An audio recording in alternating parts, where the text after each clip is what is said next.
Un hombre va conduciendo por una avenida principal, pero de repente la niebla se hace más densa, de tal forma que no puede ver el camino. Ha perdido el rumbo y sobre todo ha perdido el control del automóvil.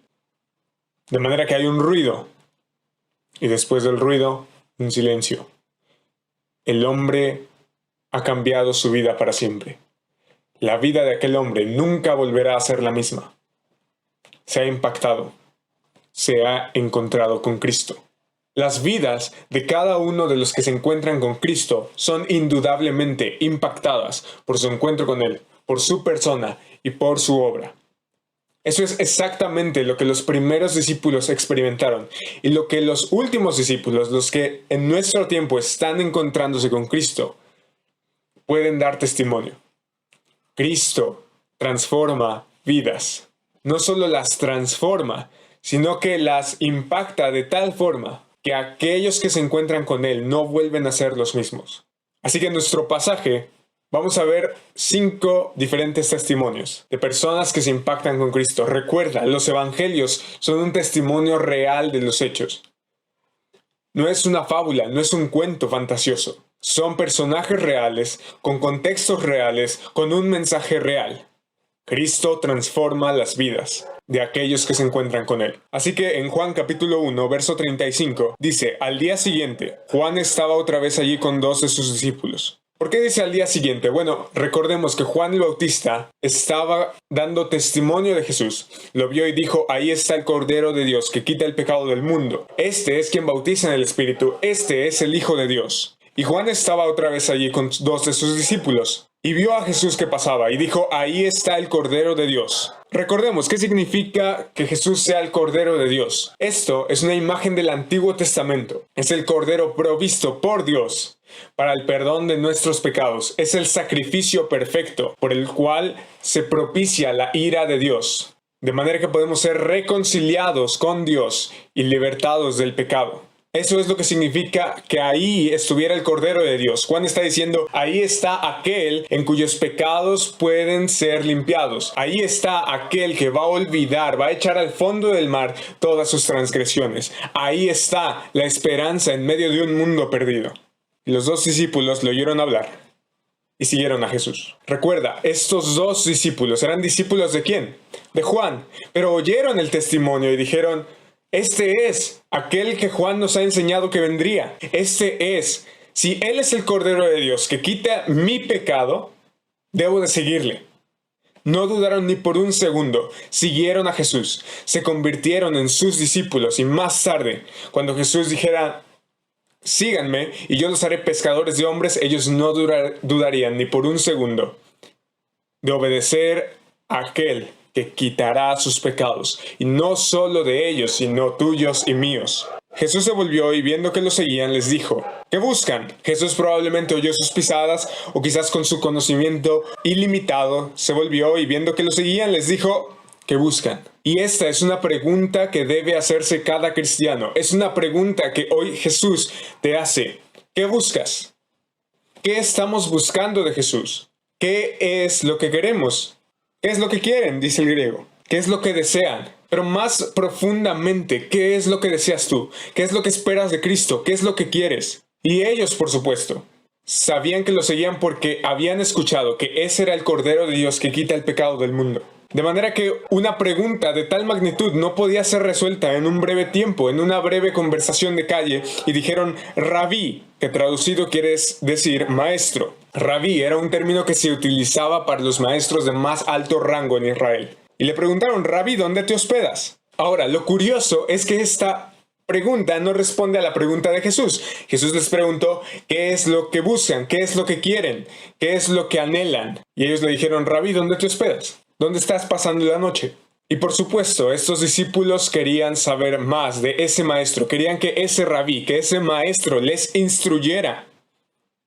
Querían seguirle porque oyeron hablar a Juan y siguieron a Jesús. Pero al preguntar, ¿dónde te hospedas? Lo que están diciendo es, te queremos a ti, Jesús.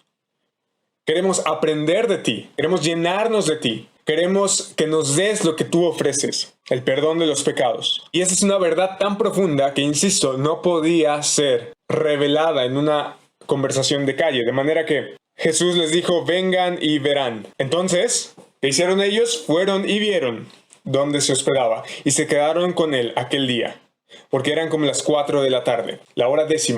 De tal manera que Jesús los invita, vengan y vean. ¿Quieren más contexto? ¿Quieren aprender quién soy yo?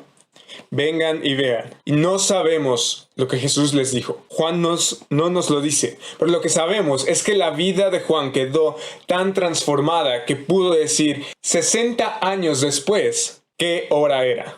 Jesucristo había transformado la vida de esos 2 discípulos. Y la invitación de Jesús a los 2 discípulos se extiende a nuestros días. Vengan y vean. ¿Quieres conocer a Jesús? Solo una experiencia transformadora y real puede convencerte de quién es Él. ¿Y cuáles son los efectos? Versículo 40. Uno de los 2 que oyeron a Juan y siguieron a Jesús era Andrés, hermano de Simón Pedro. No se nos dice cuál era el otro. De manera que podemos intuir con la precisión que nos da el relato que el otro individuo, que el otro discípulo era Juan. Pero dice que uno de los 2 que oyeron a Juan y siguieron a Jesús era Andrés, hermano de Simón Pedro. Él encontró primero a su hermano Simón y le dijo, hemos hallado al Mesías, que traducido quiere decir Cristo. Voy a leer esto de nuevo. Él encontró primero a su hermano Simón. Lo primero que hace Andrés, después de ser impactado por la persona de Jesucristo, es compartir a su familia más cercana, que en ese momento era su hermano. Y le dijo, hemos hallado al Mesías, hemos hallado al Rey Libertador, hemos hallado a aquel a quien esperábamos, hemos hallado al Mesías. Entonces lo trajo a Jesús. Jesús mirándolo dijo, tú eres Simón, hijo de Juan. Jesús lo miró intensamente y sabía perfectamente quién era aquel hombre, por cuanto él sabía todo. Andrés simplemente lo trajo. Algo que todos deberíamos hacer con aquellos que nos rodean. Si nuestras vidas han sido transformadas, nosotros debemos traerlos a Jesús y Jesús los mirará como nos miró a nosotros. Dirás, tú eres Simón, hijo de Juan, tú serás llamado Cefas. ¿Qué quiere decir Pedro? Es decir, piedra. Y en el relato de los evangelios vemos de todo hacer a Pedro menos ser una piedra. Es intrépido, es inestable, hace promesas que quizás no cumple, incluso niega a Jesús. Pero Jesús no está viendo a Simón, está viendo al Pedro que él va a formar. Cuando se le preguntó a Miguel Ángel cómo es que hizo el David, Miguel Ángel respondió, David siempre estuvo ahí. Yo solo tuve que martillar la piedra que restaba para poder descubrir esa hermosa escultura. Podría decirse lo mismo de Jesús con Pedro. ¿Cómo fue que Pedro fue la piedra en la que fundaría la iglesia? ¿Cómo fue que Pedro sería aquel quien escribiría esas cartas tan maravillosas que hoy nos edifica? ¿Cómo fue que Pedro se convirtió en aquel predicador, en aquel discípulo, en aquel apóstol que hoy tanto admiramos? Muy fácil. Jesús siempre lo vio ahí, pero tenía que martillar, tenía que trabajar. Y cuando venimos a Jesús, Jesús nos ve, pero no ve a aquel esqueleto muerto en delitos y pecados. Jesús ve una nueva criatura. Nos hace nuevos, pero nos va transformando por medio de su espíritu a su imagen para cumplir los propósitos que Él ya tiene preparados de antemano. Jesús se va a encargar de ponernos ahí donde Él quiere, de ser esas personas que quiere que seamos para sus propósitos. Al día siguiente Jesús se propuso salir para Galilea y encontró a Felipe y le dijo, sígueme. Antes las personas habían venido a Jesús, ahora Jesús es el que encuentra a Felipe y le dice, sígueme. Verso 44, Felipe era de Betsaida, de la ciudad de Andrés y de Pedro. Verso 45, Felipe encontró a Natanael y le dijo, hemos hallado a aquel de quien escribió Moisés en la ley y también los profetas, a Jesús de Nazaret, el hijo de José. Felipe, ante la orden sígueme de Jesús, no pudo hacer otra cosa más que obedecer al llamado eficaz que Jesucristo hace a cada una de nuestras vidas. E insisto, la instrucción, la orden, el mandato de Jesús es vengan y vean, como le dijo a Juan y Andrés. Es sígueme, como le dijo a Felipe. Jesús nos está invitando, no solo invitando, sino ordenando que vayamos a Él. Y aquel encuentro con Jesús cambió la vida de Felipe porque le dijo, encontró a Natanael y le dijo, hemos hallado a aquel de quien escribió Moisés en la ley y también los profetas. Jesús es el tema de toda la escritura. Aquí está hablando del Antiguo Testamento, de la ley y los profetas. De manera que cuando leemos las páginas de la Escritura, tenemos que hacerlo con esa idea en mente. La Biblia entera habla de la persona y la obra de Jesucristo. A través de la historia, cómo progresivamente Dios va obrando en el mundo para traer salvación a la humanidad, dar a conocer esa obra de salvación a la humanidad y finalmente proveernos recursos para crecer en esa salvación hasta que Dios mismo la finalice. Interesante que Felipe lo presenta como el hijo de José. Legalmente sí era hijo de José, pero Jesús no tenía padre biológico, solo tenía madre biológica, que era María, por cuanto él nació virginalmente. Y la respuesta de Natanael es: ¿puede algo bueno salir de Nazaret? Ahora, recordemos, Nazaret nunca había sido mencionada en las Escrituras. Natanael pensó que nada tan importante como era el Mesías podría salir de Nazaret. Era obvio que las Escrituras hablaban que debía nacer en Belén, pero Natanael no tenía ese conocimiento. Así que vemos a un Natanael escéptico, dudoso, con argumentos. ¿De verdad Jesús puede hacer eso? ¿De verdad Jesús puede venir de un contexto así? ¿De verdad encontraste al Mesías? ¿De verdad encontraste salvación? Esa es la respuesta de muchos de nosotros cuando nos presentan a Jesús.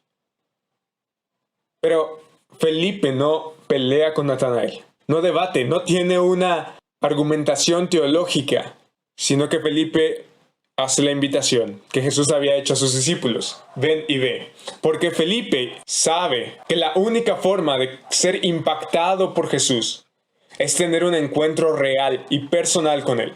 Si tú estás escéptico, si tú estás argumentando y dudando de que si verdaderamente Jesús puede traer salvación a tu vida, la invitación de Jesús para ti es: ven y ve. Ten un encuentro real con aquel de quien se escribió en las Escrituras por más de 40 autores, por un periodo de más de 2000 años. Ese es Jesús, aquel que impacta vidas, que había cambiado la vida de Felipe, había cambiado la vida de Pedro, había cambiado la vida de Juan, de Jacobo, de Andrés. Y ahora la invitación se extiende a Natanael, pero no solo a Natanael, se extiende a tu vida. Jesús vio venir a Natanael y dijo de él: ahí tienen a un verdadero israelita en quien no hay engaño. Ahí tienen a alguien sincero de corazón, alguien que no se va a dejar engañar por cualquier cosa que le digan. Y Natanael le preguntó: ¿cómo es que me conoces? Para nosotros quizás no es suficiente la afirmación que Jesús hace sobre Natanael. Podría ser una afirmación hasta ambigua, pero para Natanael fue suficiente, porque dijo: ¿cómo es que me conoces? Natanael empezó a dudar incluso de su propia duda. Natanael empezó a argumentar incluso en contra de sus argumentos. ¿Quién es este que me conoce? Jesús le respondió: antes de que Felipe te llamara, cuando estabas debajo de la higuera, te vi. Aquí vemos una muestra, una pequeña muestra del conocimiento omnisciente de Jesucristo. Jesús conocía a Natanael antes de que Natanael siquiera se hubiera acercado a Jesús. Jesucristo nos conoce incluso antes de que nosotros pudiéramos haber pensado venir a Él. Y la respuesta ante esa declaración de Jesús es: Rabí, es decir, maestro, tú eres el Hijo de Dios, tú eres el Rey de Israel. ¿Qué significa que Jesucristo sea el Hijo de Dios?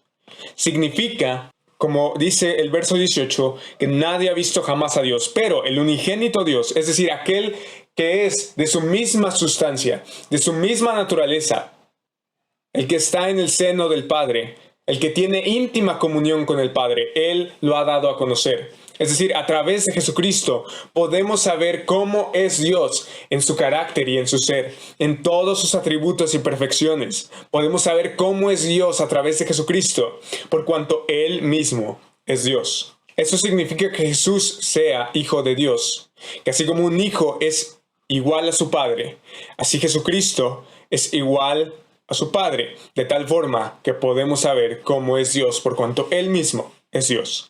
Tú eres el Rey de Israel. ¿Qué significa esta frase? En esos tiempos se creía que habría de venir un rey del linaje de David que gobernaría y finalmente libraría de la esclavitud, de cualquier tipo de esclavitud, pero en ese contexto romano, al pueblo de Israel. Sin embargo, dado que la primera venida de Jesús no iría en esa dirección, cuando Natanael dice: tú eres el Rey de Israel, no podemos dejar de vista que Jesús Hijo de Natanael. Ahí tienen a un verdadero ¿qué? Israelita. Así que cuando Natanael le dice, tú eres el rey de Israel, le está diciendo, tú eres mi rey. Tú eres aquel que gobierna no solo Israel, sino mi vida. Tener un encuentro real con Jesucristo es cambiar radicalmente nuestra perspectiva que tenemos de Él. Es cambiar radicalmente nuestros argumentos. Es renovar la mente, como dice el apóstol Pablo. Jesús le contestó, porque te dije que te vi debajo de la higuera, ¿crees? No sabemos exactamente qué se refería a Jesús con una higuera. Lo más probable es que fuera un árbol. Pero lo que le dijo Jesús fue tan impactante y tan convincente para Natanael que dijo, esto no puede venir de un hombre. Esto tiene que venir del cielo, del Hijo de Dios, del Rey de Israel. Cosas mayores que estas verás, dijo Jesús. ¿Cosas mayores que estas verás? Por supuesto. El pasaje que sigue es de Jesús convirtiendo el agua en vino. Y después vería morir y resucitar a Jesucristo. Pero Jesús le dice, ¿crees?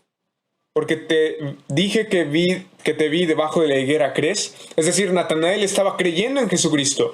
De tal manera que creer en Jesucristo es aceptar y confesar lo que Él dice que es y lo que Él dice que hace en nuestras vidas. Creerlo por fe, descansar en Él, descansar en lo que Él ha hecho y Él ha dicho. También le dijo, en verdad les digo, que verán el cielo abierto y a los ángeles de Dios subiendo y bajando sobre el Hijo del Hombre.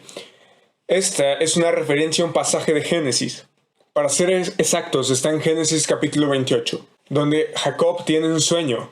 Precisamente, que los ángeles, que veía el cielo abierto y a los ángeles subiendo y bajando en una escalera. Pero ahora Jesucristo dice que están subiendo y bajando sobre el Hijo del Hombre. Este término, Hijo del Hombre, es el título favorito de Jesucristo para sí mismo. ¿Y qué significa Hijo de Hombre?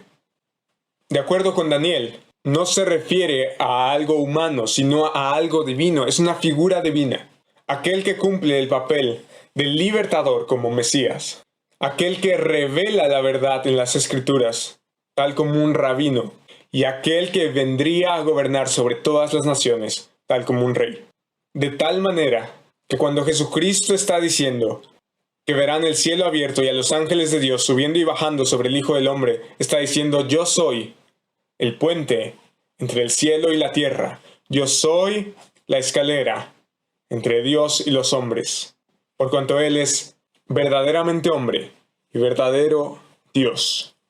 Así que cuando Jesucristo está diciendo que Él es el Hijo del Hombre, está afirmando todo lo que ya vimos. Él es el Cordero de Dios. Él es el Maestro, el Rabí. Él es el Mesías, el Cristo. Él es aquel de quien escribió Moisés en la ley y también los profetas. Él es el Hijo de Dios. Él es el Rey de Israel. Él es Jesucristo, el inigualable.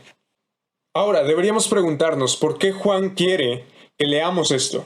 Porque Juan quiere que tengamos una experiencia parecida a la de estos 5 hombres. Quiere que nos convirtamos en discípulos de Jesús. Aquellos que no solo permanecen un día entero con Él, sino que permanecemos en Él eternamente. Quiere que tomemos una decisión, ir y ver. Quiere que tomemos la invitación de Jesús. Quiere que obedezcamos la orden de Jesús de ir y experimentar un encuentro con Él. Ser discípulo, como hemos visto, significa saber quién es Jesús. Él es el Cordero de Dios que quita el pecado del mundo, que quita nuestros pecados, los cubre con su preciosa sangre y los borra y los lanza al fondo del mar. El que murió en un madero por ti y por mí, para pagar una deuda que tú y yo no podíamos pagar. Él es el Maestro, el Rabí de las Escrituras, que nos enseña cómo vivir, qué creer para salvación y vida eterna.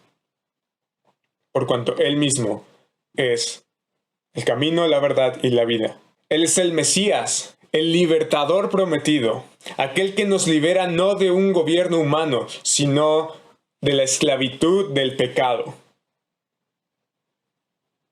Él es aquel de quien escribió Moisés en la ley y los profetas, de tal forma que cuando nosotros querramos aprender de Él, tenemos que acudir a las Escrituras. Él es el Hijo de Dios quien nos comunica cómo es Dios, por cuanto Él mismo es Dios. Él es el Rey de Israel. Él es el Rey de nuestra vida. Él es el Hijo del Hombre. Él es Jesucristo. Así que ser discípulo de Jesucristo significa creer y confesar todo lo que Jesús ha dicho que Él es. Ser cristiano no significa tener una especie de razonamientos y conjeturas mentales. No significa creer ciertas declaraciones teológicas. Significa experimentar. Significa vivir, significa conocer a Jesucristo cada día, significa tener una relación personal e íntima con Él, significa que cada día cuando nos despertamos, Él es lo primero que pensamos, significa que cuando pasamos por dificultades, Él nos toma de la mano, significa que cuando nos sentamos a leer las Escrituras, Él por medio de su Espíritu nos enseña. Significa que cuando pasamos por dificultades, Él nos martilla para que nosotros crezcamos a su imagen, para sus propósitos. Ser discípulo de Cristo es estar con Él las 24 horas del día, 365 días del año, toda nuestra vida, para pasar con Él la eternidad.